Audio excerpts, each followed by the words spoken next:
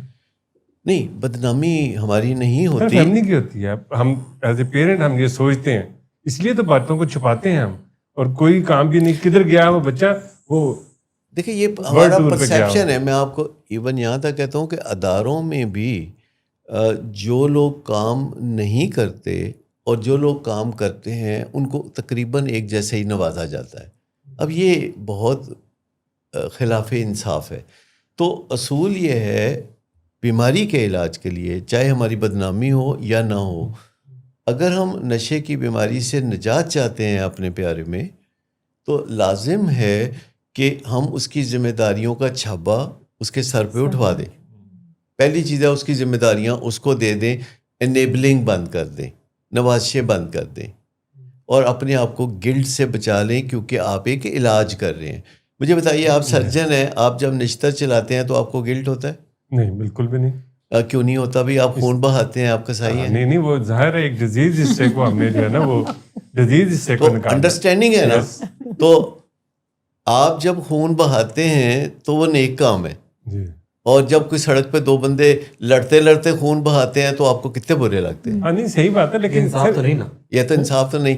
اچھا, دوسری چیز ہے کہ بے عزتی کرنا, طنز و تشنیع کرنا, پرووکنگ کرنا, تو مریضوں کو ان کا جو احترام کا حق ہے, جو کہ وہ بطور انسان ایک بنیادی احترام ڈیزرو کرتے ہیں, وہ ان کو دے دیں. تو اگر ہم کسی مریض کو ایٹ دی سیم, اب ان چیزوں کو دونوں کو آپ نا الگ الگ نہ دیکھیں, ان کو ملا کے دیکھیں کہ آپ بڑے احترام سے ان کی ذمہ داریاں ان کو لوٹا دیں.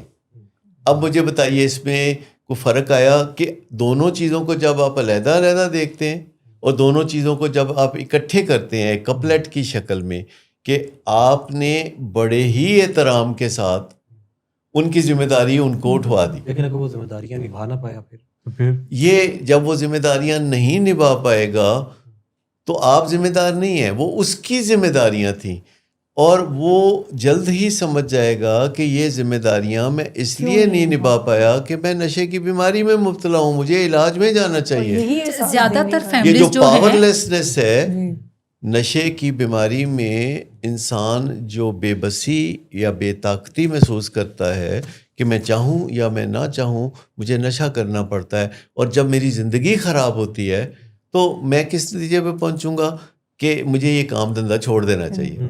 اور جب میں یہ کام دھندا چھوڑنے کا فیصلہ کرتا ہوں اپنی ول پاور کے ذریعے, تو مجھے یہ کام مجھ سے ہوتا نہیں. وہ تو بڑی آسانی سے تو پھر مجھے کوئی نہ کوئی تلاش کرنا پڑے گا ایسا بندہ جو کہ مجھے اس قسم کے جنون سے یا نشے کی بیماری سے شفا یابی کی طرف لے جائے.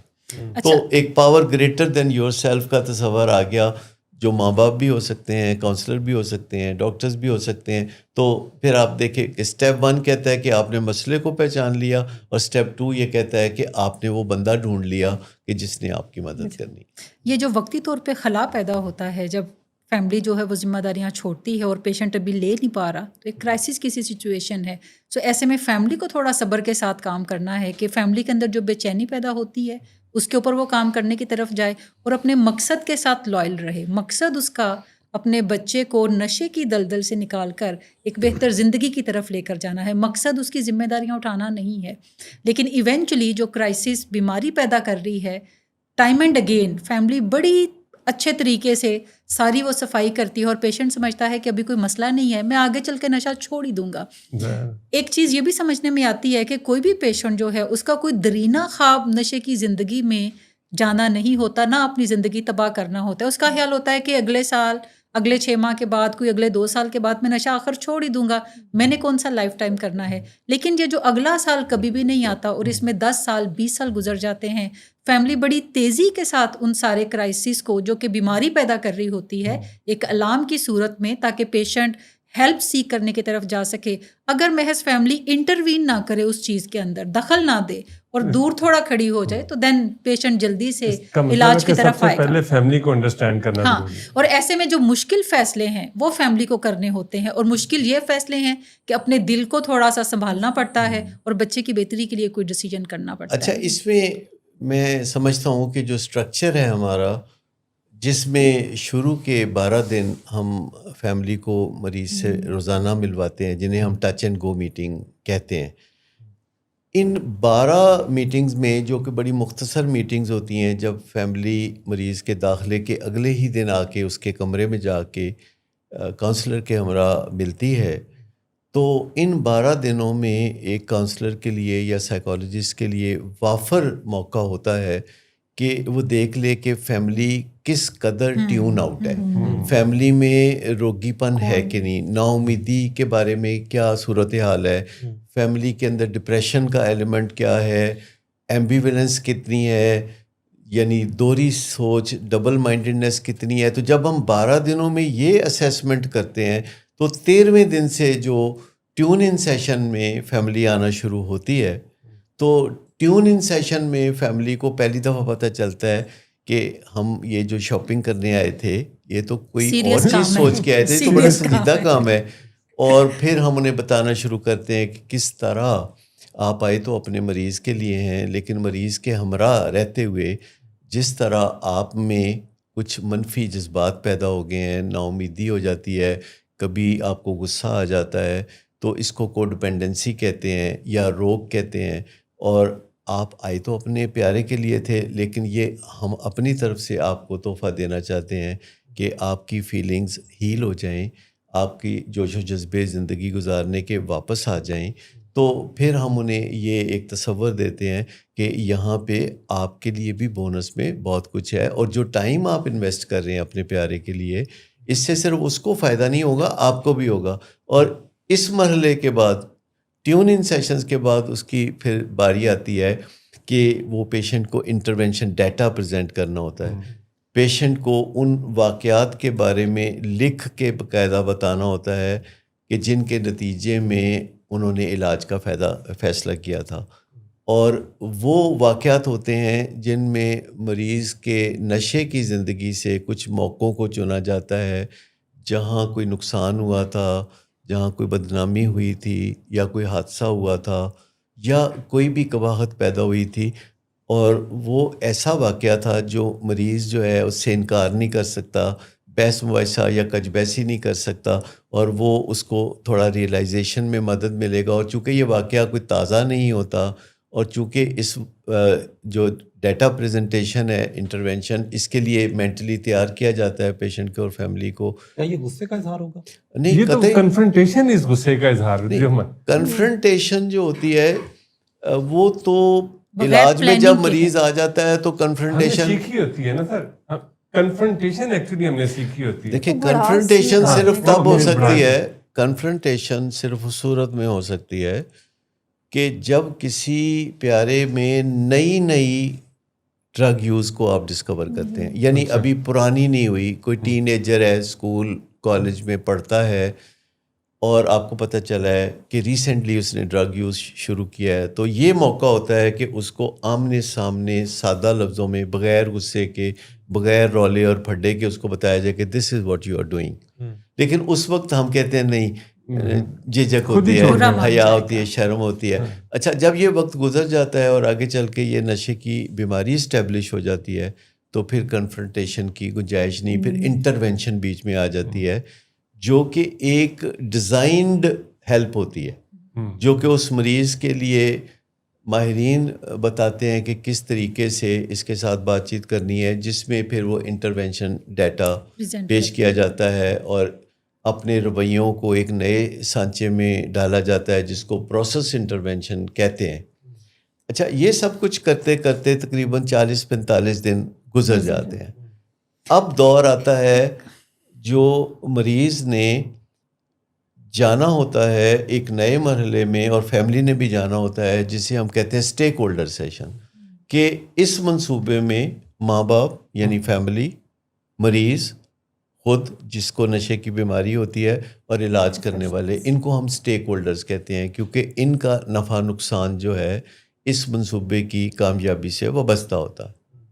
تو جب ہم سٹیک ہولڈر سیشن کی بات کرتے ہیں تو یہ ولنگ ویز کا ایک دورہ امتیاز ہے کہ دنیا میں واحد ٹریٹمنٹ سینٹر ہے جہاں تمام انڈور پیشنٹس، تمام آؤٹ ڈور پیشنٹس اور ان کے فیملی ممبرز اور تمام ماہرین سٹیج سے ایسے طریقے سے آپس میں بات چیت کر رہے ہوتے ہیں کہ جس میں کوئی شور و غوغا نہیں ہوتا، بہت ہی تحمل اور اطمینان سے ہر کوئی اپنا نقطہ ٹیسٹ ان کے ایک جیسے ہوتا ہے، لگتا ہے جیسے کہ آپ اکیلے نہیں ہیں جی دنیا میں، اور بھی ہیں. یہ شیم ہیلنگ کا ایک بہت ہی شائستہ طریقہ ہے کہ جس میں تمام لوگ ایسے ہوتے ہیں جو ایک دوسرے کی شیم ہیل کرنے کا باعث بنتے ہیں، ایک دوسرے کو ذلت دینے کا باعث نہیں بنتے. وہ ایک ماحول ایسا ہوتا ہے، وہ بات چیت کا انداز ایسا ہوتا ہے جس میں کوئی کسی کے ساتھ لک ڈاؤن اپون نہیں کرتا.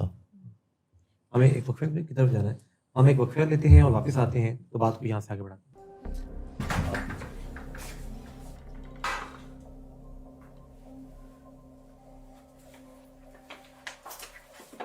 آج پھر بھی کرایا نہیں تو ان بچوں کا خیال کر لو. بند کرو تم اپنی بکواس. لیکن تم اپنی گھٹیا کو تو سے باز مت آنا. تم ہو ہی گھٹیا انسان. تم ہوتی کون ہو مجھے روکنے والی؟ تمہارے باپ کے مال کی پیتا ہوں کیا؟ شراب نوشی کی وجہ کردار کی خرابی نہیں، موڈ کی خرابی ہے. شراب نوشی کبھی بھی نشے کی بیماری میں بدل سکتی ہے. نشے کی بیماری ہر سٹیج پر قابل علاج ہے. مدد حاصل کیجیے کیونکہ وہ ایسا نہیں کرے گا. ولنگ ویز سے مدد حاصل کیجیے، کہیں سے بھی مدد حاصل کیجیے، لیکن فوری مدد حاصل کیجیے. جس معجزے کے انتظار میں آپ نے بہت دیر کر دی، اب وہ دستک دے رہا ہے. مدد حاصل کیجیے، مدد حاصل کیجیے، مدد حاصل کیجیے. یہ انٹرونشن ڈیٹا ہوتا کیا ہے، اس کا مقصد کیا ہے؟ ایسی ایک فیل آتی ہے کبھی کبھی کہ جیسے انٹروین کرنا جو ہوتا ہے یا کوئی انٹرونشن جو ہوتا ہے اس کی فیل کوئی بری ہے، یا کوئی غصے کا اظہار ہے، یا کوئی دوسرے کو شرمندہ کرنے کا کوئی مقصد ہے. تو یہ انٹرونشن ڈیٹا کیا ہوتا ہے، کیسے لکھا جاتا ہے، پریزنٹ کیسے کیا جاتا ہے، مقصد کیا ہے، کیا اس کی افادیت ہے اور کس طرح سے یہ چینج لے کے آتا ہے، اس پہ بات کرنی ہے ہم نے. مسز عظمیٰ، اس کے بارے میں بتائیے گا کہ یہ انٹرونشن ڈیٹا جو ہے، یعنی یہ لکھنے کا طریقہ کار، پریزنٹ کرنے کا طریقہ کار، اور اوریجنلی اس کی روح کیا ہے؟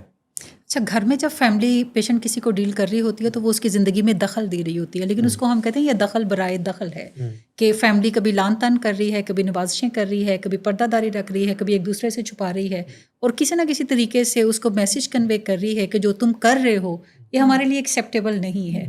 لیکن جب ٹریٹمنٹ میں آتے ہیں تو انٹرونشن ڈیٹا پریزنٹیشن جو ہے یہ ایک خاص ایونٹ ہے جس میں ساری فیملی ٹوگیدر بیٹھتی ہے پیشنٹ کے ساتھ، اور وہ فرسٹ ٹائم اس کے ساتھ براہ راست نہ صرف ان تمام ایونٹس کا اظہار کرتے ہیں، کھل کے اس کو بتاتے ہیں جو پاسٹ میں ہوئے ہوتے ہیں، جو نقصانات ہیں، جو لاسز اس نے پیچھے دیکھے ہوتے ہیں، جو ڈیمیجز اس نے کیے ہوتے ہیں، اور دوسرے سٹیپ پہ وہ اس کے ساتھ اپنی فیلنگز بھی کھل کے بتاتے ہیں کہ تم نے جب یہ کیا تھا تو اس ٹائم پہ میرا دل کیسے خون کے آنسو رویا تھا، اس ٹائم میں کتنا گھبرا گئی تھی یا مجھے کتنا رنج پہنچا تھا. سو پہلی دفعہ ہوتی ہے جب پیشنٹ ان لاسز کے ساتھ اپنی فیملی ممبرس کے، جو کہ پیرنٹس ہیں، بھائی بہن ہیں، بیوی ہے یا بچے ہیں، ان کی فیلنگز کو بھی سننے کی طرف جاتا ہے. چونکہ اب وہ نشے سے باہر ہے تو وہ زیادہ سینٹی کے ساتھ سن سکتا ہے. تیسرے نمبر پر فیملی یہ بھی اسے بتاتی ہے کہ دیکھو اس ٹائم پہ جو تم نے قرضہ لیا تھا اور ہمیں پتہ چلا تھا تو ہم نے تمہیں تو لان تان کیا تھا لیکن پھر جا کے قرضہ بھی پے کیا تھا. تو فیملی اپنی غلطیاں جو انہوں نے ایڈکشن کے دوران کی ہوتی ہیں اس بیماری کو مینیج کرنے کی، فیملی ان کو بھی کھل کے تسلیم کرتی ہے کہ ہم نے جو کیا تھا وہ غلط تھا. اور ساتھ فیملی یہ بھی بتاتی ہے کہ آئندہ اگر ایسا ہوگا تو پھر ہم اب یہ نہیں کریں گے، بلکہ ہم آپ سے بات کرنے کی طرف جائیں گے اور ہم آپ کو بتا دیں کہ آپ کے لیے ہوئے قرضے ہم پے نہیں کریں گے. یہ آپ نے اپنی زندگی بہتر بنانی ہے اور خود ہی ان کو پے کرنے کی طرف جانا ہے. اینڈ پانچواں